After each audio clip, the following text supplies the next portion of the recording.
Well, I'd like to offer a toast to my parents who have shown us, both Ken and myself, a great example over the years and have been wonderful parents. I guess the point of an anniversary is to celebrate the years that they've lived together and the years that are coming in the future. We wish them many, many more. I know that certainly they've made our lives wonderful, and I hope that we've not been too detrimental to their enjoyment of their lives, but to them another 35 years.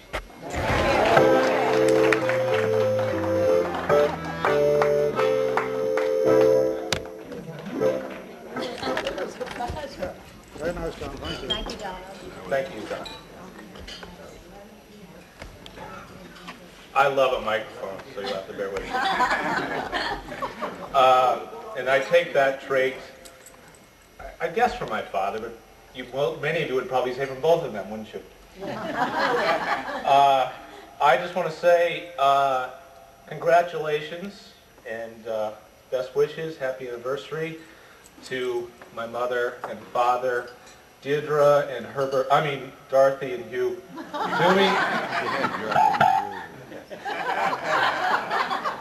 Tough crowd. I want to thank them for many, many happy years. 1957, 1963. The ones in between were not so good. There's a couple of... There's some other ones there. 82 was a very good year.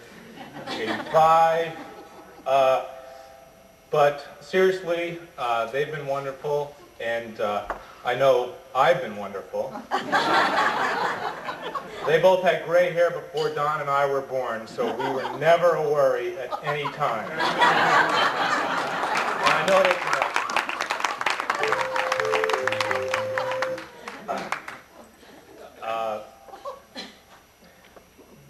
let me think.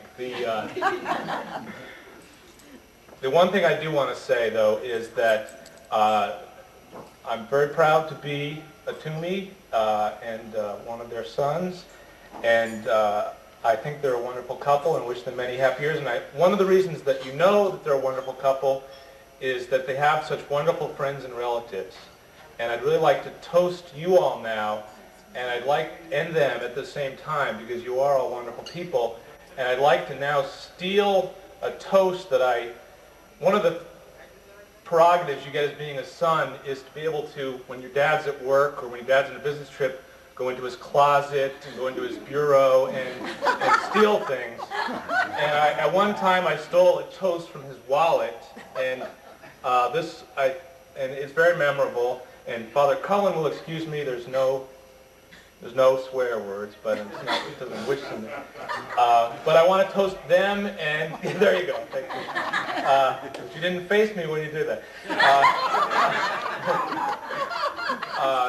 The toast said, he knows I took it because I asked him about it. It said, there are sham friends and real friends, and champagnes and real pains. So here's real pain to their sham friends, and champagne to their real friends.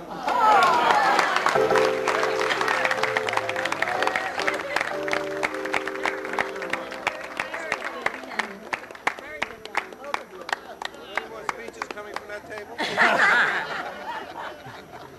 One of you should.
I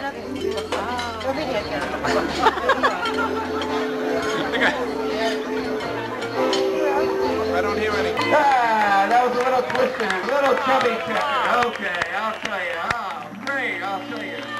Fantastic. Great. Okay.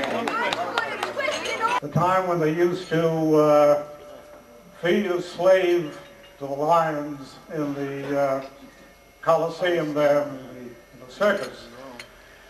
And this particular day, they had the slave in the middle of the Coliseum, and they turned the lion loose, and he went dashing out for his prey, and he got up close to the slave, looked him over, and that stage the slave whispered something in his ear, and the lion turned around, trotted back into the cage.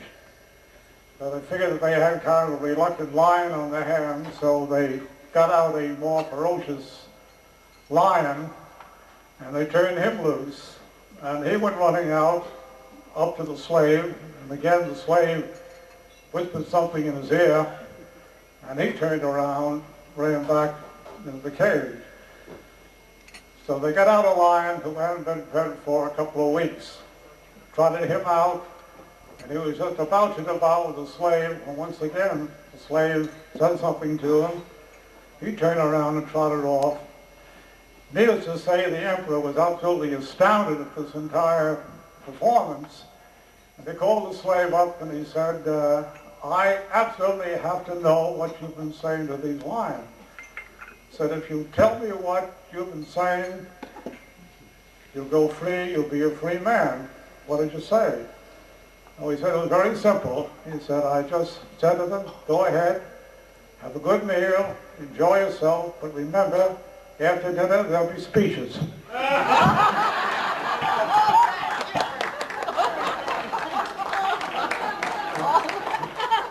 So here we go. Well, there won't be speeches, but Dorothy and I and our co-hosts, Don and Jen and Jane and Ethel and Frank, we do want to express our appreciation to all of you from taking time from your busy social schedules. We know you've all made a lot of sacrifices to be with you. Anytime at all, you know.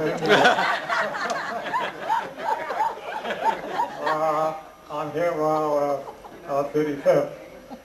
And it's our 35th. A lot of people have said, well, it could well have been our 50th, and well, it could, but I was a late bloomer and a slow developer and a late learner. And it took me an awful long time to find Dorothy, the love of my life.